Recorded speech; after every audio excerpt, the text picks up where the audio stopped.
আজকে বৃহস্পতিবারের সকালটা একটু অন্যরকম ছিল। ঘুম থেকে উঠেই বন্ধুদের দর্শন। সকাল, সকাল স্নান করে একটু ছাদে গেছিলাম। কিছু জামাকাপড় ছিল সেগুলো মেলার জন্য। আর ছাদ থেকে একটু দেখলাম রাস্তাঘাটের কী অবস্থা। ফাঁকা, ফাঁকা আছে সবকিছুই। তো সেখান থেকে বাজারে গেছিলাম পুজোর ফুল আনার জন্য। পুজোর ফুলগুলোকে এনেছি। এবার আমি এই পুজোর ফুলগুলোকে সুন্দরভাবে গুছিয়ে রাখবো। আর আজকে ফুল কিনতে গিয়ে একটা মজার ব্যাপার ঘটেছে। আমি আজকে বৃহস্পতিবারের মতো টোটাল ফুলগুলো নিয়েছি। তো সব কিছুই দিয়ে দেয়। এবার আমার হঠাৎ মনে হয়েছে যে এর মধ্যে পান পাতাটা মনে হয় মিসিং আছে। তো আমি আবার ঘুরে গিয়ে ওই দাদাকে বললাম যে, "দাদা পান পাতাটা মিস আছে।" তো দাদা আবার আমার প্যাকেটটা খুলে বলল, "না দিদিভাই পুরো পান পাতা এর মধ্যে দেওয়া আছে।" তো উনি আমাকে আরও এক্সট্রা ফুল দিলেন, কোনো টাকা পয়সা নিলেন না। এবং বললেন যে, "তুমি ঘুরে এসেছো সেজন্য আমি তোমাকে এটা এক্সট্রা দিলাম।" তো যাই হোক আমার ফুল সাজানো কমপ্লিট। আর এদিকে গতকাল আমার বরমশাই এই গ্লাসের মতো দেখতে ধুনোওয়ালা ধূপকাঠিটা এনেছে। এটার নাম কি জানি না আমি। আমি নিজেই এই নামটা দিয়েছি। যাই হোক এর গন্ধটাও খুব সুন্দর। তো তার সঙ্গে আমি এখন এই ধূপকাঠিগুলো সাজিয়ে নিচ্ছি সুন্দর করে। আর এদিকে আমার পুজোর ধুনোটাও শেষ হয়ে গেছিলো। তো গতকালকে আমি ধুনোটাকেও আনতে বলেছিলাম, আমাকে এই ধুনোটা এনে দিয়েছে। ন্যাচারালি আমি এরকম ধুনো কিনি না বাজার থেকে, এই ডিব্বাওয়ালা ধুনোগুলোই কিনি। তো জানি না এই ধুনোটা কেমন হবে, টোটালটা মিশিয়ে নিয়েছি অবশ্য। এবার প্রদীপটাতে আমি মাটির প্রদীপে ইউজ করছি এখন এই মুহূর্তে। তো এটাতে আমি তেল দিয়ে নিলাম। আর কালকে যে ধুনোর জন্য ছোবড়া আনতে বলছিলাম, এই বাবা! এই যে নারকেলের ছোবড়াগুলো আমাকে এনে দিয়েছে ধুনুচিটাকে জ্বালানোর জন্য, মানে ধুনো ধরাবো। তো এটা না কেমন স্যাঁতসেঁতে একটু ভিজে ভিজে টাইপের। তো এই পুরুষ মানুষ বাজারে গেলে মানে যে অবস্থাটা হয় আর কি সেটাই হয়েছে। জানি না এটাকে আমি জ্বালাতে পারবো কি না। কেন কি এমনিতেই আমি এই ধুনো জ্বালাতে অনেকটা টাইম নিয়ে ফেলি। তো যাই হোক, লক্ষ্মীর ঘরটা বসানোর জন্য যে আম পাতা আর কলাটাকে নিয়েছি যাতে এটা সেট হয়ে যায়। অ্যাকচুয়ালি এই যে ছোটো ঘটিটা না, এটা লক্ষ্মীর ঘট না।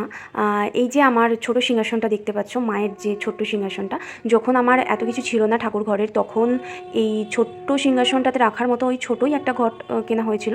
তো ওটা অ্যাকচুয়ালি মায়ের ঘট। তো আমি এখন মায়ের ঘর একটু বড় সাইজের নিয়েছি। সেজন্য এটাকে লক্ষ্মীর ঘর বানিয়ে দিয়েছি। এদিকে লক্ষ্মীর ঘরটা আগে বসাচ্ছি বলে ওদিকে মনে হয় একজনের মনে মনে খুবই রাগ হচ্ছে।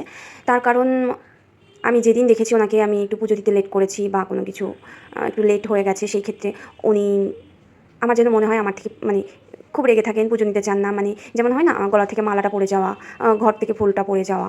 তো অবশ্যই এটা আমার মনের ধারণা হতে পারে, এরকমটা কখনো হয় না, তবু আমি এরকম মনে করি। যাই হোক, আমি এবার মায়ের ঘরটাও সুন্দর করে সাজিয়ে দিচ্ছি। আর হ্যাঁ, এই যে মায়ের ঘরটা না, এই ঘরটা আমি ওঠাই না, শুধুমাত্র শনিবার অথবা মঙ্গলবার দিনকে ঘরটা নতুন করে বসাই। অন্য দিনগুলোতে শুধুমাত্র ফুল দিয়ে সাজিয়ে সুন্দরভাবে রাখি, কিন্তু আমি ঘরটাকে ওঠাই না।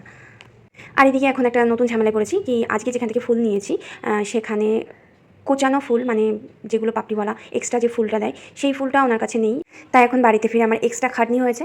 এইগুলো আমাকে নিজেই করতে হচ্ছে যাতে আমি সুন্দর করে ঘট আর বাকি সব কিছুকে সাজাতে পারি। তো আমার এখন আপাতত সব কিছু রেডি হয়েছে, এবার আমি পুজোয় বসে যাব। আর এখন আমি প্রসাদটাকে সুন্দর করে সাজাচ্ছি। বাজার থেকে কিছু মিষ্টি এনেছিলাম আর কিছু ফল আমার বড় মশাই এনে দিয়েছিল। তো সেইগুলো দিয়ে আমি এখন সুন্দর করে মায়ের প্রসাদটা আগে রেডি করে নিচ্ছি, তারপরে বাকি সব কিছু আমি সুন্দর করে সাজিয়ে নেব। আমার প্রসাদের থালা কমপ্লিট, আর ঠাকুরকেও ফুল দিয়ে সুন্দর করে সাজিয়ে নিয়েছি। এখন বাকি মায়ের ফুলের মালাটা গাঁথা। তো আমি এই যে মালাটা এখন বানাচ্ছি, এটা একটু ছোটোই হবে, তার কারণ আমার মায়ের মূর্তির সাইজটাও ঠিক এরকমই। তো এই যে আমার ছোট্ট পুচকি মালা, এই মালাটা দেখি এখন ঠিকঠাক বানাতে পেরেছি কি না। তো হ্যাঁ, একদম পারফেক্ট, একদম পারফেক্ট হয়েছে। তো এবার আমি এই যে পঞ্চপ্রদীপটা আছে এটা আমি কি জ্বালাবো। তো আমার না পঞ্চপ্রদীপটা একটু ছোট সাইজের, তো সেজন্য আমার পঞ্চপ্রদীপের সলতাগুলো খুব বড় সাইজের আমি দিতে পারি না বলে আমি আগে থেকে কেটে রেখেছি। আর আমি এদিকে দেখো কী করি, আমি না ধুনোটা তো অনেক রকমভাবে ট্রাই করতাম আগে, কিন্তু ঠিকঠাকভাবে জ্বালাতে পারতাম না।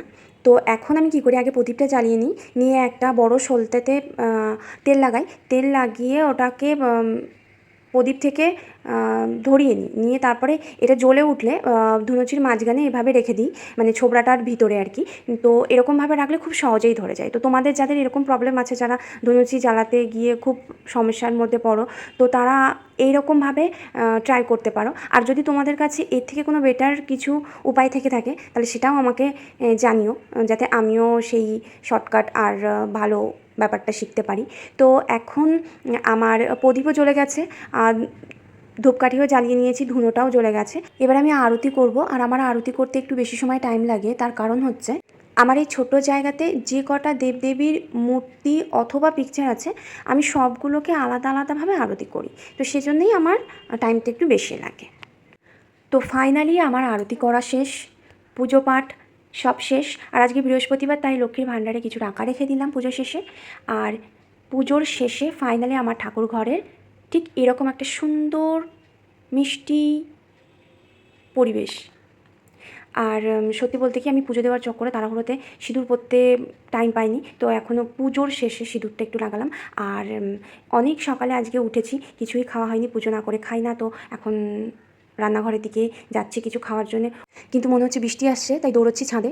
ও দেখো, যা ভেবেছিলাম সায়রও গগনে ঘোর ঘন ঘটা।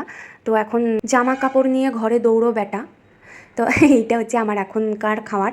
আমি এটা খেয়ে ঘুমোবো, আর পারছি না বাবা, অনেক ভোরে উঠেছি, খুব ঘুম পাচ্ছে।